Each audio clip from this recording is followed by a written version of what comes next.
நேயர்களுக்கு வணக்கம். நம்மோடு கர்நாடக தமிழர் பாதுகாப்பு சங்கத்திலிருந்து மரியாதைக்குரிய கோபி ஏகாம்பரம் அவர்கள் இணைந்திருக்கிறார். கர்நாடகாவில பெங்களூரிலே சவுக்கு சங்கர் தாயாருடைய இறுதி சடங்கு நிகழ்விலே கலந்து கொண்ட அவரிடம் அதனுடைய பின்னணி குறித்து விரிவாக கேட்டறிவோம். ஐயா வணக்கங்க. வணக்கங்க ஐயா. ஐயா, பெங்களூருல சவுக்கு சங்கர் அவர்களுடைய தாயாருடைய மறைவு நிகழ்வுல நீங்க கலந்துகிட்டீங்க. அங்கு அவருடைய சவுக்கு சங்கர் அவர்களுடைய மனநிலை அந்த நேரத்துல எப்படி இருந்தது? நீங்க சவுக்கு சங்கருடைய தாயார் அங்கு எப்போது வந்தாங்க? இந்த விவரங்களை பகிர்ந்துக்கங்க. ஐயா, நேற்றைய முன்தினம் நான் உங்களுக்கு வடிவேல் சுப்பிரமணியன் சொல்லிட்டு நண்பர் அவர் தகவல் சொன்னார். இந்த மாதிரி சவுக்கு சங்கருடைய தாயார் இறந்துட்டாங்க இல்லைங்களா, அவங்களுடைய இறுதிச்சடங்கு பெங்களூர் தான் நடக்குதுன்னு சொன்னார். எனக்கு கொஞ்சம் ஆச்சரியமா இருந்தது. அதன் பிறகு நான் சென்னையை தொடர்பு கொண்டேன். சவுக்கு சங்கர் சிறையில் இருக்கிறதால அவருடைய மச்சான், அவங்க தங்கையுடைய கணவர் பெங்களூர்ல கலெக்டரா இருந்தார், சசிகாந்த் செந்தில்னு சொல்லிட்டு. அவர் கலெக்டர் பதவியை ராஜினாமா பண்ணிட்டு சென்னை திருவள்ளூர்ல போட்டிட்டு எம்பியா இருக்காரு காங்கிரஸ்ல. இப்ப எம்பியா இருக்காரு. அவரு சசிகாந்த் ஆபீஸுக்கு தொடர்பு கொண்டதுக்கு தகவல் சொன்னாங்க. வில்சங்கடன் மயானத்தில் தான் மின் மயானத்தில் அடக்கம் செய்ய போறதாகவும் அது நேரம் சொன்னாங்க. அதன் அடிப்படையில் நாங்களும் அறிக்கை கொடுத்தோம். கர்நாடக தமிழ் பாதுகாப்பு இயக்கம் சவுக்கு சங்கருடைய தாயாருடைய இறுதிச் சடங்கில் கலந்து கொள்றோம் அப்படின்னு சொல்லிட்டு அறிக்கை விட்டுருந்தோம். சென்னையில கூட நம்ம அதியமான், தமிழ் முன்னேற்ற கழகம் அவருடைய தலைவர் அதியமான், அப்புறம் வழக்கறிஞர் ஜெயசீலன் சொல்லிட்டு அவங்க வந்திருந்தாங்க. நேற்று சரியா மாலை 3:30க்கு பெங்களூர் லால்பாக் அருகில் வில்சங்கார்டன் மின் மயானம் அங்க கொண்டு வந்தாங்க. கர்நாடக அதிகாரிகள் எல்லாருமே கலந்துனாங்க கர்நாடகத்துல. ஏன்னா சசிகாந்த் இங்க ஐஏஎஸ் ஆபீசர் இருந்ததால நிறைய நட்பு வட்டங்கள் கிட்டத்தட்ட ஒரு கர்நாடகத்துல அரசு அதிகாரிகள் ஒரு 20 பேர் கலந்து கொண்டாங்க. அப்புறம் சவுக்கு சங்கருடைய ஆதரவாளர்கள் அப்படின்னு சொல்லிட்டு தமிழ் அமைப்பை சேர்ந்தவங்க சில பேர் சென்னையில் வந்திருந்தாங்க இல்லைங்களா. அதே நம்ம அமைப்பை சேர்ந்தவங்க 5,000 பேர் கலந்து கொண்டு அந்த அம்மாவுக்கு இறுதி அஞ்சலி செலுத்தணும். சவுக்கு சங்கர்கிட்ட நம்ம பேசணும். உண்மையிலேயே ரொம்ப மனசு உடஞ்சு போயிருந்தாரு. அதே போல அவங்க தங்கச்சி மயங்கி மயங்கி விழுந்துட்டாங்க.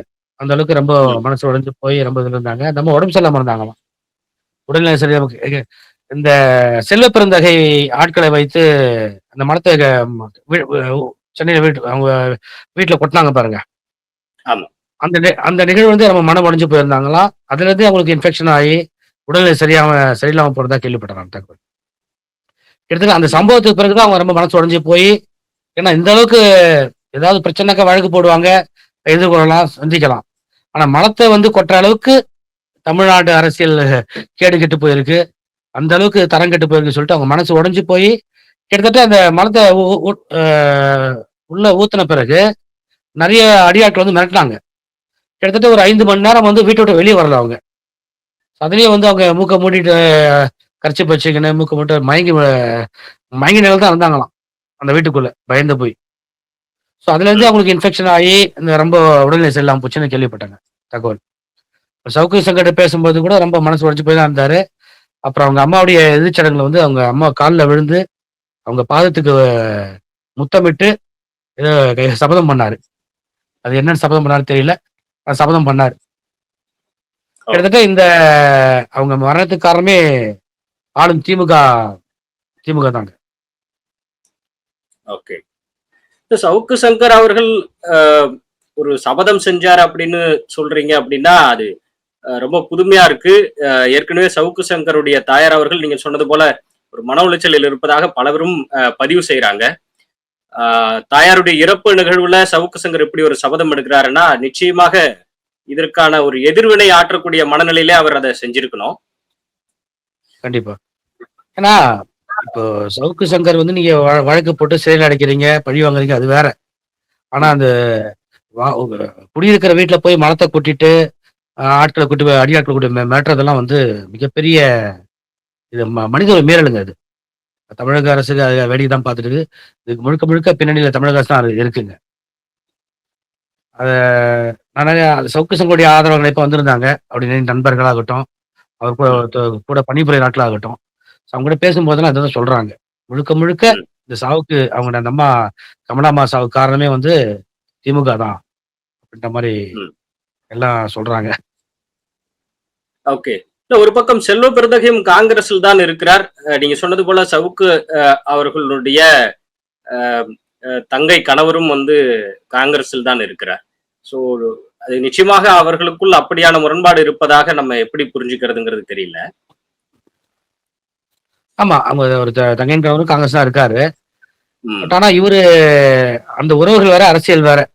ஏன்னா முழுக்க ம், முழுக்க திமுகவ, காங்கிரஸ கிட்டத்தட்ட ஆம்ஸ்ட்ராங் கொலை வழக்குல கூட பார்த்தீங்கன்னா, சேகர் பாபு, செல்வ பிறந்தகைலாம் வந்து தொடர்பு இருக்கின்ற மாரிலாம் பேசியிருக்காரு.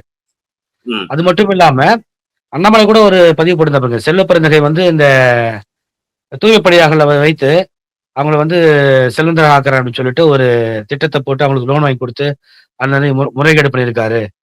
அது மட்டும் இல்லாம இந்த தமிழகம் முழுக்க உள்ள கழிவறை கான்ட்ராக்ட் அந்த அதுல கூட வந்து நெறைய ஊழல் பண்ணியிருக்காருன்னு சொல்லிட்டு, பல கோடி ஊழல் பண்ணியிருக்காருன்னு சொல்லிட்டு, சவுக்கு சங்கர் பேசியிருக்காரு. இதெல்லாம் கூட அவங்க நெறைய காரணங்க. ஆனா அவர் ஓகே. தங்கையின் கணவர் இந்த எதுவும் தலையிடலன்னு நெனைக்கிறேன். அவரு வேலைய உண்டு அவரும் பார்த்துட்டு இருக்காரு. அவரு சவுக்கு சங்கர் விஷயத்துல வந்து, அவங்க தங்கையின் கணவர் எதுவும் தலையீடு இல்ல இதுவரைக்கும். அவரு வந்திருந்தாரா? சசிகாந்த் அவர்கள் எம்பி அவரு சசிகாந்த் இருந்தாருங்க. அவர்கள் வந்து அவரு இருந்தாரு. சவுக்கு சங்கர்ட்டயும் பேசினாரு. ஆ பட் அரசியல தாண்டி குடும்ப உறவுகள் நல்லா இருக்காங்கன்னு தெரியுது நமக்கு. ம், ம், அரசியல்ல தலையிடல. பட் அவரு நம்ம ரொம்ப நல்லா மனம் உடைஞ்சு போயிருந்தாங்க. ம், ம். அம்மா கூட இந்த அம்மா கூட எப்பயுமே நம்ம போல்டா தான் இருப்பாங்கன்னு கேள்விப்பட்டேன் நானு. ஆனா இந்த மழை ஓகே. ஊத்துன நிகழ்வுல தான் கொஞ்சம் ரொம்ப உடைஞ்சு போயி, சவுக்குன்ற இந்த மீடியா கூட மூடுறேன்னு சொல்லிட்டு இருந்தாரு சவுக்கு சங்கர். இப்ப ம். வந்து வழக்கு வந்து திங்கட்கிழமை வழக்கு வருதுன்னு சொல்லிட்டு இருந்தாரு சுப்ரீம் கோர்ட்ல. தீர்ப்பு எப்படி வரும்ன்னு தெரியல. அதன் பிறகு சவுக்கு சங்கர் நடவடிக்கை எப்படி இருக்குன்னு தெரியலைங்க. பொறுத்து வந்து பார்க்கணும். ம், ஆனா ம், கண்டிப்பா இந்த மரணத்துக்கு காரணமான திமுக அரசு வந்து கண்டிப்பா எதிர்த்து பெரிய அளவுக்கு பரப்புரை செய்வாரு திமுகவுக்கு எதிரா. ம். இல்ல அது ஒரு அதே பக்கம் சமயத்துல நீங்க சொன்னது போல ம். அதே ஒரு சமயத்துல தமிழ் முன்னேற்ற கழக தலைவர் அதியமான் வந்திருந்தார் இல்லைங்களா அண்ணன்? ம், ம், அவர் வந்து சவுக்கு சங்கர்ட்ட பேசும்போது சொன்னாரு. இப்போ நாங்க வந்துட்டு அதாவது அதியமான் அண்ணன், தமிழ் தேசிய அமைப்புகள்லாம் ஓரளவுக்கு நாங்க அதிமுக தான் எடப்பாடிக்கு ஆதரவு தெரிவிச்சிருக்கோம். திமுகவை வீழ்த்துவதற்கு பலமா அதிமுக ஆதரவு தெரிவிச்சுக்கின்ற மாரி பேசினாரு. அவரும் வந்து அத வரவேற்று கை குடுத்தாரு அவருக்கு. நல்ல செயலுங்க அப்படின்ற மாரி அவரும் பேசினாரு. ஓகே. அவங்க பார்வையில திமுக ஒழிக்க அதிமுக சரின்ற மாரி பேசிட்டு இருந்தாங்க. Okay, okay. இல்ல நீங்க சொன்னது போல சவுக்கு சங்கர் வந்து தாயாருடைய மறைவை ஒட்டி ஒரு ஒரு மனம் உடைந்து போகிற அந்த ஒரு சூழலிலும் கூட அவர் வந்து அரசியல் ரீதியாக ஒரு தெளிவுடனும் ஒரு திடகாத்திரத்துடனும் இருந்திருக்கிறாருங்கிறத பார்க்க முடியுது. அங்க ரொம்ப ஆக்டிவா இருக்காரு. அஹ் எல்லார்ட்டையும் பேசுகிறார். ஆஹ் மனம் உடைந்து போயிட்டு அமைதியா மௌனமா நின்னுடல, எல்லார்ட்டையும் பேசுறாரு. குறிப்பாக நீங்க ஆமாங்க. சொன்னது போல ஜெயசீலன் அவர்கள் நம்மளுடைய நிகழ்ச்சியில பதிவு செய்யும்போது ஆஹ் திமுக இந்த முறை வருமா இல்லையாங்கிற மாதிரியான பேச்சுகள் எல்லாம் கூட பேசியிருக்கும் போது சவுக்கு சங்கர் அதற்கும் பதில் சொல்லி இருக்கிறாரு அப்படிங்கறதெல்லாம் சொன்னாரு. ஆமா. ஆமா சொல்லியிருக்காரு. ஆஹ் இல்ல இப்போ தாய் இறந்த உடனே மனம் உடைஞ்சு நம்ம அது கிட்டத்தட்ட நிறைய பேர் பயந்து வெளிய போயிடுவாங்க. நம்ம உம் உம் திமுகவையோ, செல்வப்பிரது சேகர் பாபு போன்ற ஆட்கள எதிர்த்து பேசக்கூடாது.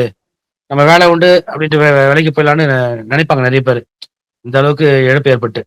ஆனாலும் சவுக்கு சங்கர் வந்து அமைதியா போற மாரி தெரியலைங்க.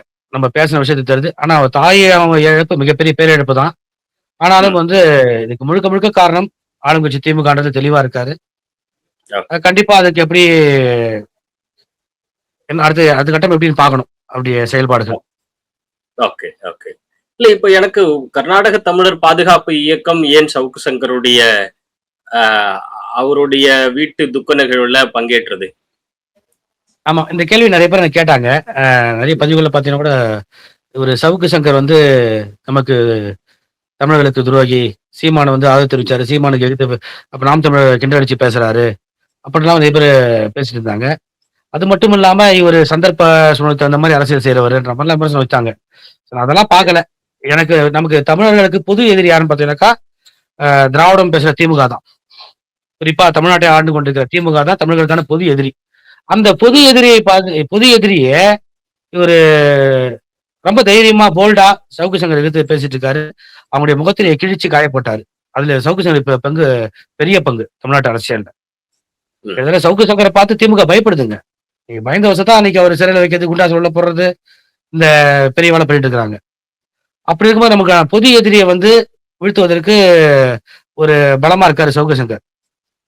அந்த விஷயத்துல நான் கண்டிப்பா அதுக்கு ஆதரவு தெரிவிக்கணும். அது மட்டும் இல்லாம அவங்களுடைய தமிழக அரசியல்ல திமுகவின் முகத்திரையை கிழித்து மக்களுக்கு வெளிச்சம் போட்டு காட்டின சவுக்கு சங்கருடைய தாயார் இறந்த நிகழ்வு வந்துட்டு ஒரு துக்க நிகழ்வு. கண்டிப்பா அது வந்து மனிதநேய அடிப்படையில் நம்ம கலந்துக்கணும். கண்டிப்பா கலந்து கொண்டோம். அது மட்டும் இல்லாம ம். சவுக்கு சங்கர் இல்ல, கர்நாடகத்துல தமிழ்நாட்டை சேர்ந்த தமிழர்கள் ஆஹ், பொது வழக்கில் இருக்கிறவங்க யார் இருந்தாலுமே சரி, நம்ம அவங்களுக்கு ஆதரவு கொடுப்போம். அவங்களுடைய துக்கங்களில் பங்கேற்போம். நீங்க சில ஆண்டுகளுக்கு பார்த்தீங்கன்னா சசிகலா பெங்களூர் சிறையில் இருந்தாங்க. சரி. சசிகலா அம்மா சிறையில இருந்து இங்க பெங்களூர்ல வந்து உடல்நிலை சரியில்லாம பவுரிங் ஹாஸ்பிட்டல்ல அட்மிட் ஆயிருந்தாங்க. அப்போ கூட ஆ. பார்த்தீங்கன்னா, பல விமர்சனங்கள் இருக்கும். ஆனா நாங்க அப்ப கூட போயிட்டு சசிகலா அம்மா ஒரு தமிழர் என்ற அடிப்படையில கர்நாடக தமிழர் பாதுகாப்பு இயக்கத்தினர் அவங்கள போய் சந்திச்சாங்க. ம். கர்நாடக தமிழர் பாதுகாப்பு இயக்கத்தினர் அந்த அம்மாவ சந்திக்கிறதுக்கு போயிருந்தோம். மருத்துவமனை ஆ. போய் நாங்க உங்களுக்கு சந்திக்க காத்திருந்தோம். சந்திக்க முடியாத சூழல். காவல்துறை அனுமதிக்கல. தூரத்துல இருந்து பார்த்தோம். ம். அதுபோல யாரா இருந்தாலுமே நம்ம மனித அடிப்படையில வந்து இங்க கர்நாடகத்துக்கு வந்தாக்கா, நாங்க அவங்களுக்கு ஆதரவு கொடுப்போம். சந்திப்போம். ஆதரவு துணையா நிப்போம். ஓகே. ஸோ சவுக்கு சங்கர் அவர்களுடைய பொறுத்தவரைக்கும் அவருடைய இந்த தேர்தல் நிலைப்பாடாகட்டும், ஊடக பணிகளாகட்டும், இதெல்லாம் ஒரு பக்கம். இப்போது அவர் இருக்கிற நிலையை பற்றி நாம் பார்க்க வேண்டும். குண்டர் சட்டத்திலே கைதாகி இருக்கிறார். தாயாருடைய மறைவு செய்தி கேட்டு அவர் எப்போது அங்கு வந்து சேர்ந்தார் பெங்களூருக்கு? அவருடைய உடன் என்ன நிபந்தனையில அங்க வந்திருந்தார் அப்படிங்கிறத பத்தின விவரங்கள் இருந்தா பகிர்ந்துங்க. அதான் அது அன்னைக்கு காலையில தான் வந்திருக்காரு. பரோல் 3 நாள் ம். கிடைச்சிருக்கு அவருக்கு. ஓகே. 3 நாள் பரோல்ல வந்திருக்காப்புல. இந்த காவல்துறை ஒரு காவல்துறை வேன்ல தான் வந்திருக்காரு. ம். காவல்துறை போலீஸ்ல 10 பேர் இருக்காங்க. கூட வந்துட்டே இருக்காங்க. அவரு ஓகே. 3 நாள் பரோல்ல வந்திருக்காரு.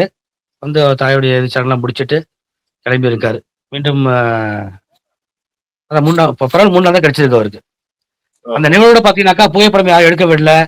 காவல்துறை ரொம்ப ம். கெடுபிடி வச்சாங்க. புகைப்படம் எடுக்க விடல. ரொம்ப கட்டுப்பாடோட இருந்தாங்க. அதே ம். சமயத்துல அந்த அந்த மீன் மயானத்துலருந்து வெளிய வந்த பிறகு, நம்ம ம். தம்பி ஒருத்தரு கன்னட ஊடகத்துல இருக்காப்புல. ம். கன்னட ஊடகத்த சேர்ந்த அவரு கொஞ்சம் அந்த ஒரு நிமிடம் வீடியோ எடுத்தாப்புல. உடனே சரி. வந்து காவல்துறையும் வந்து மடங்குனாங்க. அவர் தம்பி பேசினாரு. "ஏங்க சுடுகாட்டுக்குள்ள உள்ள மீன் மயானத்துக்குள்ள எடுக்கல. அது வெளிய வந்து எடுத்துக்கணும். பொதுல வந்து எடுக்கும்போது தவறு கிடையாதுன்னு சொல்லுன்ற" மாரி அவர் பேசி எடுத்திருக்காரு. அந்த ஒரு ம். சில ஒரு வினாடிகள் வீடியோ தான் அந்த சமூக தள பகிர்ந்திருக்காங்க. Okay, okay. இல்ல நீங்க சொல்றது போல அந்த காவல்துறை கட்டுப்பாட்டை மீறி எப்படி சவுக்கு சங்கரோட நீங்க அணுகி உரையாட முடிஞ்சது? அது பேசணும். அது பக்கத்துல அது அதாவது பரோல்ல விட்டுருக்காங்கனாக்கா, அவருடைய ம். தாயாருடைய இறுதிச் சடங்கு செய்ய தான் விட்டுருக்காங்க. இறுதிச் சரி. சடங்குல கலந்துக்கணும் கண்டிப்பா நண்பர்கள், உறவினர்கள் எல்லாமே வருவாங்க. அப்போ ம். அவருக்கு ஆறுதல் சொல்லும்போதோ, துக்கம் விசாரிக்கும்போது கண்டிப்பா பேசும்போது அதையும் பேசணும் நாம. இப்ப வழக்கு வந்து சுப்ரீம் கோர்ட்ல மண்டே ம். வரதா சொல்லியிருக்காங்க திங்கட்கிழமை. அது தீர்ப்பு எப்படி ஓகே. வருதுன்னு அத பார்க்கணுங்க.